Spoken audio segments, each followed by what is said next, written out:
Dok, gimana ya? Kadang masih banyak penjual krim yang tampilannya kayak merkuri, tapi ternyata udah Bepom. Gimana buktiinnya ya? Oke, kita nggak perlu buktiin sebenarnya. Tapi yang terpenting adalah kalian itu tahu ciri-ciri krim berbahaya. Kenapa harus tahu? Karena sekarang udah Bepom pun ternyata ada modus lain nih yang dijual di pasaran berbeda dengan yang didaftarkan. Nah, ciri-ciri ini kalian perlu ketahui ya, dan di VT saya sudah sering saya bahas untuk khususnya kayak merkuri ya kan. Itu teksturnya seperti apa ya, mungkin kalian perlu beli salah satunya yang sudah dinyatakan atau di warning dari Bepom ya kan. Itu kalian beli terus kalian pegang teksturnya, kalian cium baunya.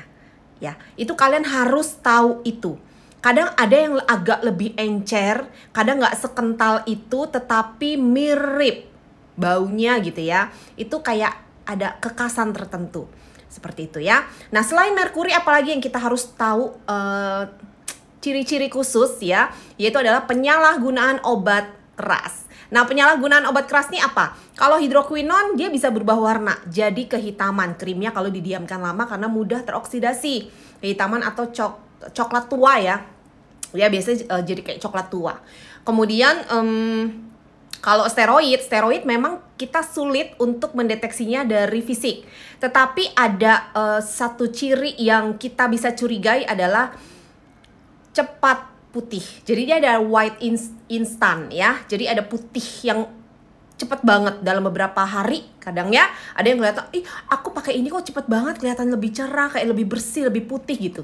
Kayak cepet banget gitu. Nah, itu ada beberapa ciri khas yang seperti itu. Dan efek sampingnya jika digunakan sudah berapa lama nih, kebanyakan gitu ya. Viral, nanti udah beberapa bulan, biasanya di atas 6 bulan, mulai nih, mulai banyak korban-korbannya. Bilangnya apa? Aku nggak cocok pakai krim itu, kulit aku sekarang jadi tipis. Aku nggak cocok pakai krim itu, kok makin lama kulit aku jadi banyak bulu-bulu atau urat-urat halus muncul. Nah, itu bisa dikategorikan sebagai krim yang ada obatnya seperti steroid. Ya. Kemudian aku pernah pakai itu terus waktu dilepas kulit aku jadi beruntus-beruntus, gatal, panas, kering. Itu dermatitis perioral yang terjadi pada saat dilepaskan secara mendadak kandungan krim yang ada steroidnya. Ya, atau aku pakai krim waktu pakai sih bersih kulitku, waktu aku lepas flekku nongol lagi, banyak lagi, malah gosong. Ya, kalau itu biasanya ada ketergantungan di hidroquinon ya. Jadi itu kayak ada withdrawal, ada lepas obat ya, gejala putus obat gitu. Ya, kalau si steroid ada ledakan ya. Ledakan inflamasi. Jadi kulit kamu pas kamu lepaskan tiba-tiba terus kulit kamu meradang gitu. Ya, itu ciri-ciri yang bisa diperhatikan. Nah, jadi nggak perlu kita harus semuanya kita cek ke lab, kita cekin satu-satu karena banyak banget guys. Kamu mau nunggu siapa yang mereview disuruh cek dulu ke lab, itu terlalu banyak dan memakan biaya. Biarkan ini tugas dari Badan POM kita sebagai masyarakat. Kita bantu, tugasnya Badan POM apa? Kalau jadi korban laporin. Sudah ada linknya, laporkan ke situ. Korban gimana dok? Ya nggak usah nunggu sampai kamu cacat gitu ya. Atau sampai misalnya ada yang amit-amit meninggal karena krim merkuri atau krim-krim berbahaya lainnya gitu. Kebanyakan merkuri ya karena masuk ke sistemik ya.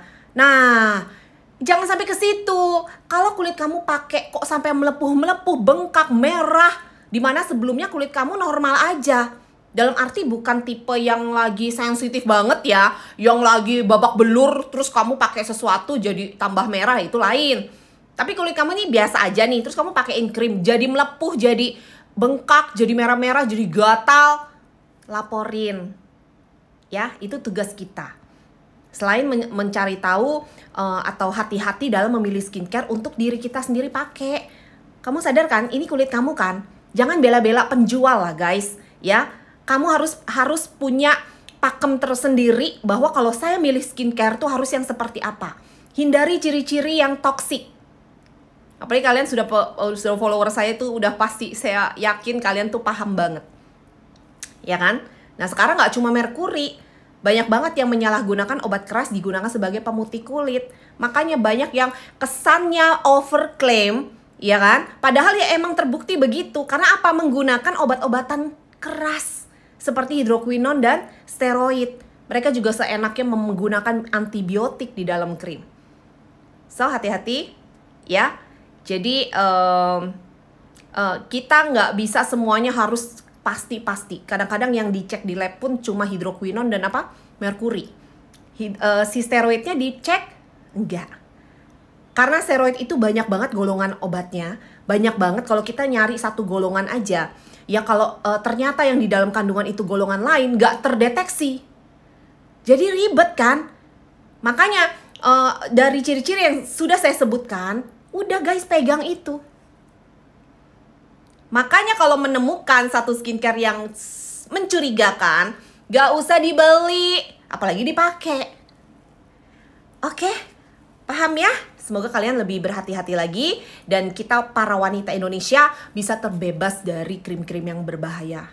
Dan penjualnya atau oknum-oknum nakal ini bisa hilang gitu ya. Semuanya bisa menjual sesuatu yang memang tidak berbahaya buat kesehatan tubuh kita.